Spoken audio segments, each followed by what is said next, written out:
so good. Rachel, welcome to Spark TV. Thank you for having me.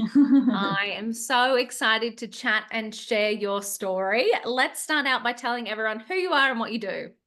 So, my name's Rachel. I'm a mum and a wife, and I would say reclaimed obsessed beauty industry leader. I've been in this industry for 23 years. Wow. Ventured a little bit, but stuck to my roots. And yeah, it's been a journey. I currently run my own solo salon, an e-commerce skincare line, and I also coach solo salon owners to build their own profitable beauty businesses. So Oh that's my God, that's a lot. yeah, That just a is a little lot. bit. How do you juggle having essentially three businesses and a family and a life? Um, this has been a huge pivotal moment for me because I'm a new mum. I have a 3-year-old. So I thought I set the business up really good before I went on maternity leave. And then went on maternity leave and went through a really rough, I suppose, postpartum that I wasn't expecting, which kind of threw that course offline. So from that, I've really learnt that you have to be pivotal all the time and things Yeah. don't always go to plan and systemize. So I think the big thing, especially coming into even this year, and having a little bit more of a stable ground is actually really working on those systems to support me. And that systems at home, systems as a wife and a housemaker for mum life as well as business, I think is super important. So that's been my sole focus, I think, to have all of those run alongside each other. I love that. It's like, when people talk about, meal prepping to help your future self, Mhm. it's like, what are the things that you can bring to your life and your business that are going to make your future self have things a little bit easier? And so that's why I find, oftentimes as business owners, we're kind of creatives, we're visionaries, we're a little chaotic. So sometimes systems and processes, like people feel like they're super boring, and it's a real struggle for people to actually sit down and create them and outsource them and delegate them. But they're just so transformational in business. And I think we get so caught up. Most of the time, we're such creatives, and that creative drive is so strong. And then it's stepping from the feminine to the masculine of like going, okay, I got to sit down and get these systems done.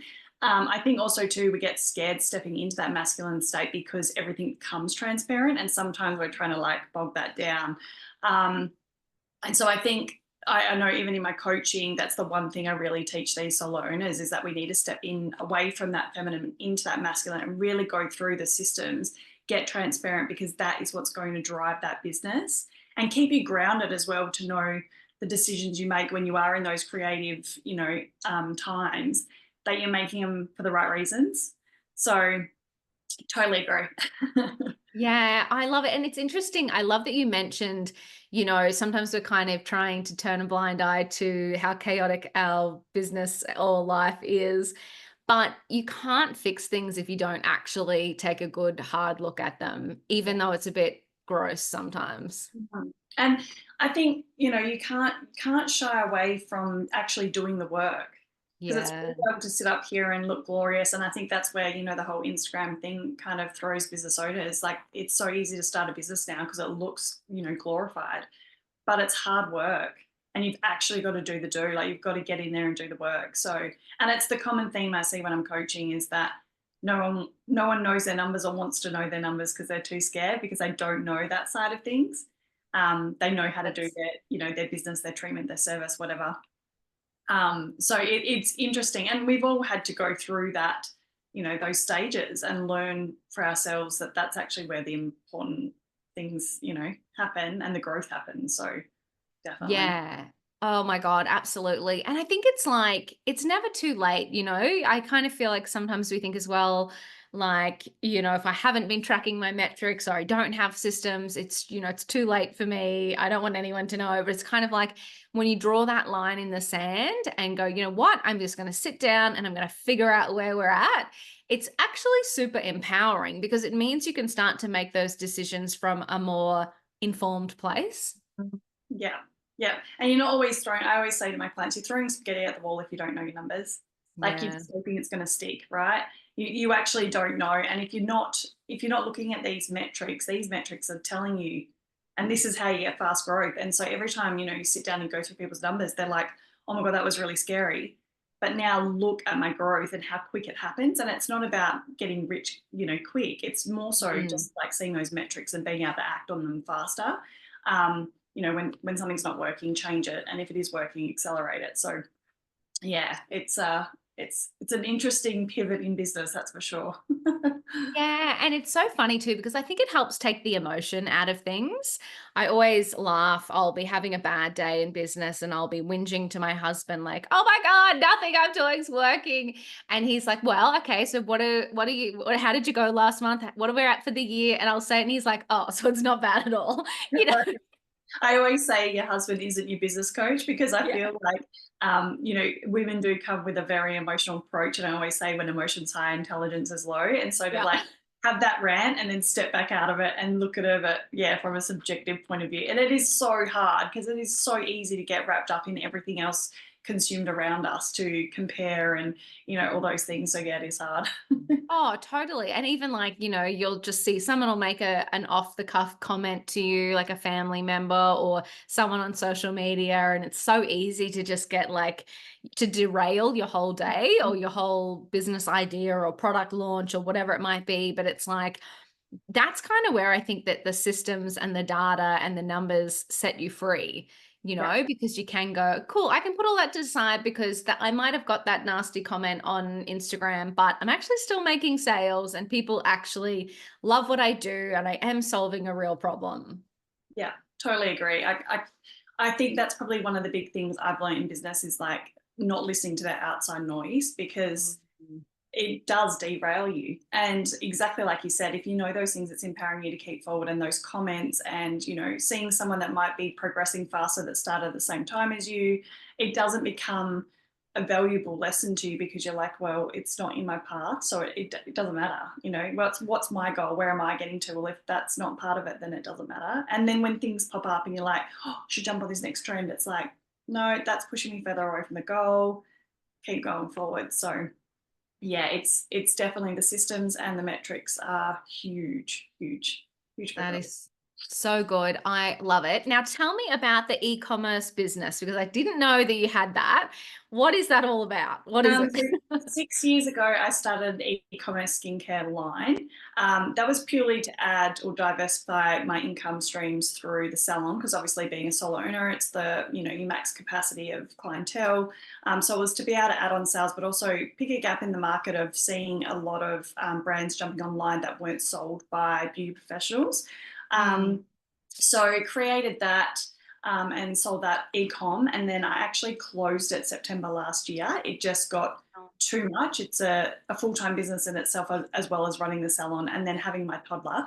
And I stepped away and I really missed it. I actually really missed the e-com side of business.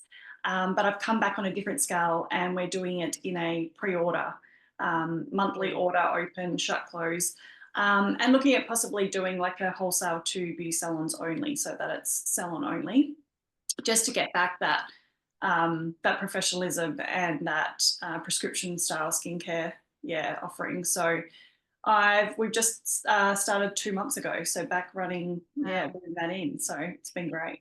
That is so smart. Like, I just love the innovative thinking of, okay, that wasn't working for me on a day-to-day level, but I love the model. The product's obviously amazing. How can you change the business to suit you? And so doing that monthly pre-order model, like so smart. And then when you think about from a beauty point of view, people pretty much do order their stuff monthly, right? So if they're used to your rhythm and they love your product, why wouldn't they jump on board? I think the other thing is, I think we get caught up in not creating that urgency anymore. It's a Mm. big thing I see with e-commerce. It's like I used to work for GHD hair straighteners. We would start with 4 launches a year of the special colors, and then it was like every second month, and then no one was waiting, and the sales, decreased. So I always go back to that kind of model, and I thought, mine run off referrals of friends, and if people are willing to wait, like want it, they'll wait. Yeah. And also it helps with cash flow. because I'm Yeah, not for putting tens of sure. thousands of dollars on shelf. And I'm able to kind of, process and go through and make changes quicker. And it's picked straight back up, which was super exciting. And then being able to look at a model of maybe, not going e-com where I'm selling it outside my clientele, and I help beauty salons look at skincare that is prescription only and keep Mm, it more in-house, I think is really powerful because we've lost that as well. Um, mm. Especially in our industry being unregulated. So yeah, bringing that back kind of in-house. Yeah, so that's where we're kind of looking at that for 2025. That's so cool. I love it. It's so smart. So then obviously you have the, beauty therapy, salon owner, 20 plus years experience background, but then how did you go to formulating a beauty product? I think I've done sales for products, and then I say to my husband all the time, you want to find something, I'm great at sourcing, so I can Mm, source till the cows come home. And so don't get me wrong, we went through quite a few suppliers, manufacturers, and I really sat down with a team of chemists and just went through what I want to be able to deliver, and make sure that I didn't put something out there that I'm not happy to put my name to. mm. So going through that process was hard because you're trialing and error all the time with different packagings and formulations and shelf life and all of that. But it was great, such a great process as well to be at the back end. From being someone who used to sell and educate on these products, I can now actually create and formulate and then take it through the whole process to sell it, to get it to consumers. So it's been fun. That's so cool and like super interesting. I love how, as a business owner, all of those skills that we have in terms of sourcing, research, sales, you've obviously talked to every customer that's come in your door to understand where gaps are. We're such all rounders sometimes. And I think that's what makes it amazing and makes it work, is because we can take all of those skills and kind of then find the right people and create something awesome and innovative. I think it's unreal. I think sometimes I do feel it's a little bit of a curse, Yeah, purely oh, definitely. because I've even, I've toyed with going into the coaching side of things for so many years because I feel like I have, so many skill sets through all of my career change pathways, but still in that industry, is that it's also been hard to kind of like hone in on like what I can offer, because Mm. there is so much I can help people. So it's great to be an all-rounder because I feel like you can help people with like setting up of so many things, but then it's also, your mind is so creative. It's like, oh, what about this? What about this? What about that? And it's like, yeah, honing that into one thing is hard sometimes. It's so hard. And it's funny, like your comment earlier, like it's, having a business, running a business is hard. I mean, I've got new ideas for businesses that I desperately want to start. And I'm like, So no, no. post. Yeah. I'm like, don't do it. Don't do it to yourself. Because I'm like, what if I just did this? And I'm like, how much of like a double full-time job one business is. If you add another one in, that's just impossible. But never say never, I I say. know. Trust me, the amount of people, friends, family, clients that say to me, "Oh, what are you doing now? What are you doing now?" And I Yeah. used to actually take it really personal and think, am I flaky? Am I someone who doesn't, finish something? But I was like, no, I'm actually like a multi-passionate person. I need to have different things on the go because otherwise it doesn't Mm. fill my cup. And I'm actually better working that way as well. So it's, yeah, it's been a very interesting, I'd say, the last 12 months to really understand that it's okay. It's okay to pivot, to change, to, at the end of the day, it's your life and what you live and what you need from those businesses. So, yeah. Yeah, it's so true. And I just love that sentiment, because at the end of the day, whatever you choose, it's going to be hard and you're going to make sacrifices and you're going to think about it 24 hours a day. Yeah, So you may as well do something that you love. And if that changes exactly. over time, who Yeah. cares?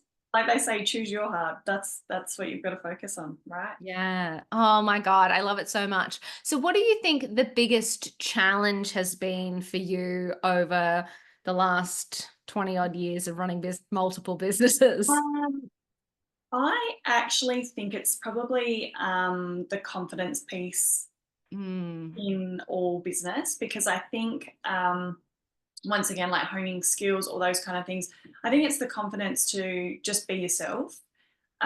in all fairness, in every role I've ever done, because I think you try to be someone you're not, then you go, doesn't feel aligned, and then you're kind of up against all this resistance. And then the minute you kind of drop that and just go, I'm going to be me, it just flows. And every business decision I've made that has come from a place of what I think other people expect from me, it's never gone well. So I really feel the biggest challenge is like having the confidence to back myself to go, I know what I'm good at, I know what I can do, and who cares what other people think, So Yeah.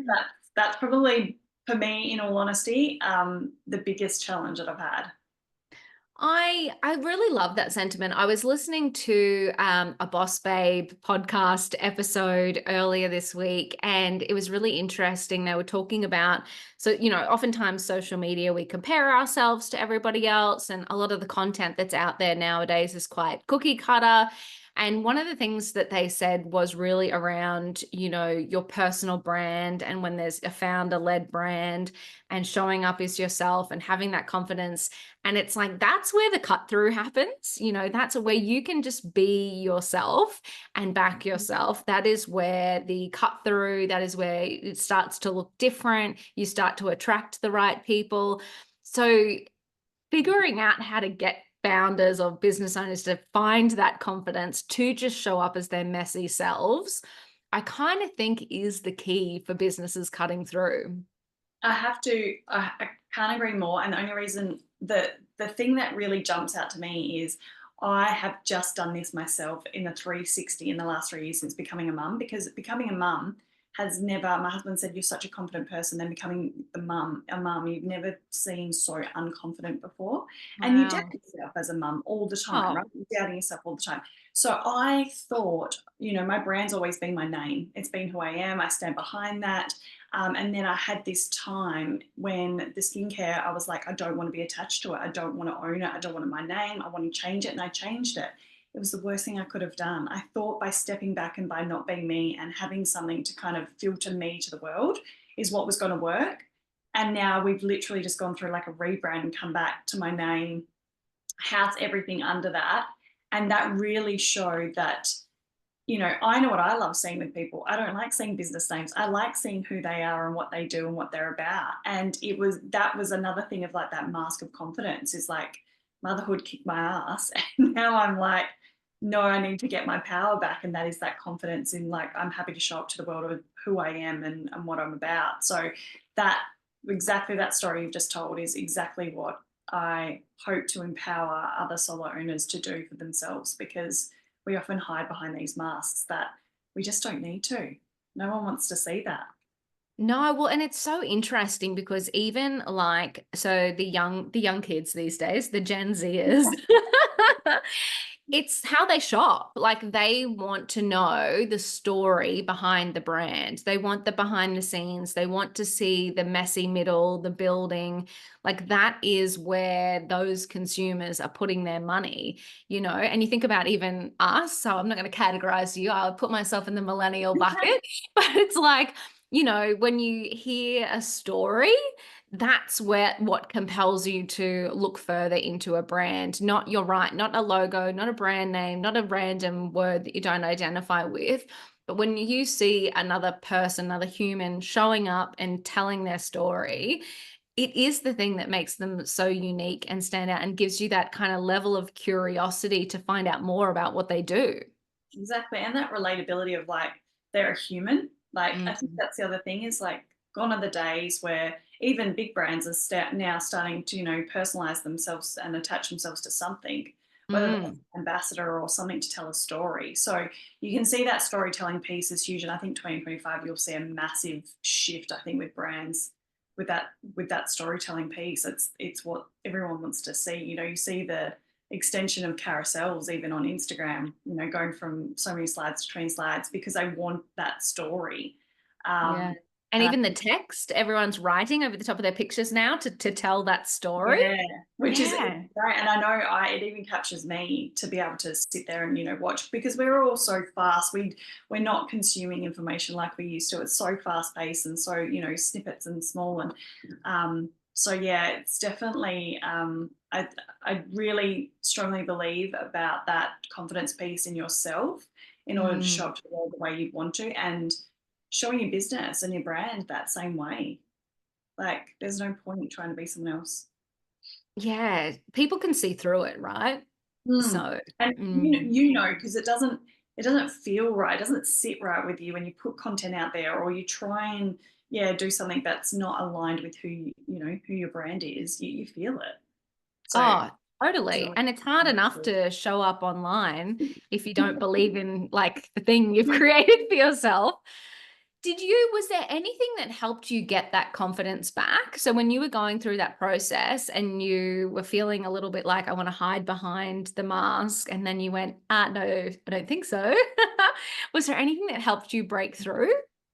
um I think one, content copy, trying to be someone I wasn't behind the mask, that wasn't aligning. And I was finding it really hard to write copy or build my website in this other brand. So that's probably the first thing. I think this other thing is coming back into salon and actually speaking to clients, seeing all Mm, clients, consumers, getting feedback from them, stepping back into my zone of genius and actually getting like the comments and the feedback that I used to get to like go, okay, you've got this, like this is the path that you're meant to be on. I think that's probably the biggest thing, and it's the biggest thing in business, is that once again going back to the metrics and the feedback, like you get that and you know you're on the right path, like your messaging and you know so on and so forth. So I think it was a collection of multiple things, yeah, that have kind of come together to make you realize that's where you need to be. yeah, no, I just love it. It's just really lovely. I think if anyone's listening who is kind of struggling to show up, that might be a bit of an indicator that we're not quite being ourselves, and that's where the magic happens. Definitely. And honestly, I can't stress enough how much it flows the minute you step into that. And you Mm, know the minute that you're not meant to be in. And that's that like I suppose beauty in that feminine energy is like you actually know when it's flowing. Um, yeah. so I really believe that you do know intuitively if it's the right thing. And if you follow that, it might, you know, take a little while, but then all of a sudden the floodgates open and, you know, you get that growth and that exposure and awareness that you've never had before. And then that's what keeps you going, I suppose, to keep that confidence alive and know that you're okay being you, you're enough, you know? Oh, I love it. I love it so much. You are amazing. Now, I always love to wrap up these podcasts with one last piece of advice. So, reflecting on your time in business, multiple businesses, what would be one piece of advice that you would give to another woman on her business journey? What do I tell my girls? I would probably say one thing I say a lot is own your pace, own your space. Oh, So cool. about staying focused and staying in your own lane. And once again, going back to that confidence piece, you know, being able to know your metrics, building businesses and brands that align with you, because at the end of the day, ultimately you want to be, you know, building a sustainable, fulfilling business that, you know, fills that passion cup. So I really feel, and doing it in your own time, you know, because we get caught up watching other people and that comparison. Yes, I always say to the girls, you know, own your pace, own your space. I think that's really important. It's one thing that always sticks with me when I start to go off the rails a little bit and start thinking about business ideas at 3 a.m. in the morning. Is just coming back to those, yeah, those words. So that's probably what I would say. Oh, absolutely incredible. Rachel, thank you so much for being here and sharing your story and your wisdom. It was amazing. Thank you so much.